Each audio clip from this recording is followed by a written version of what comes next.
Hi friends, எல்லோரும் எப்படி இருக்கீங்க? இன்றைக்கி நம்ம என்ன பார்க்க போகிறோம் அப்படின்னா, அழகர் கோவிலில் இருக்கிற 18ஆம் படி கருப்பண்ண சுவாமியோட கதவுகள் வருடத்திற்கு 2 முறை மட்டும்தான் திறக்கப்படும்.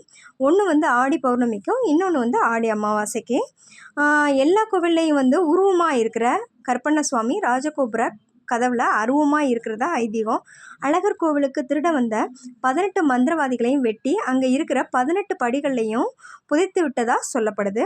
அவங்களோட வந்த கருப்பண்ண சுவாமி, நான் இங்கேயே இருந்து அழகரையும் அழகர் கோவிலையும் பார்த்துக்கிறேன் அப்படின்னு சொல்லிட்டு அந்த கதவுல உறைந்து விட்டதா ஐதீகம். இன்னைக்கு 18ஆம் படி கதவுகள் திறக்கப்படுது. அன்னைக்கு சக்கரத்தாழ்வார் மட்டுமே வந்துவிட்டு போவார் அந்த பகுதி வழியாக. அழகருடைய பல்லக்கு கூட அந்த வழியாக ராஜகோபுர வாசல் வழியாக பயன்படுத்துகிறதே கிடையாது. பக்கத்தில் இருக்க பொது பாதையை மட்டும்தான், வண்டி பாதையை மட்டும்தான் வந்து பொதுமக்களும் அழகரும் பயன்படுத்துகிறாங்க அப்படின்னு சொல்லப்படுது. தேங்க்யூ ஃபார் வாட்சிங் வீடியோ.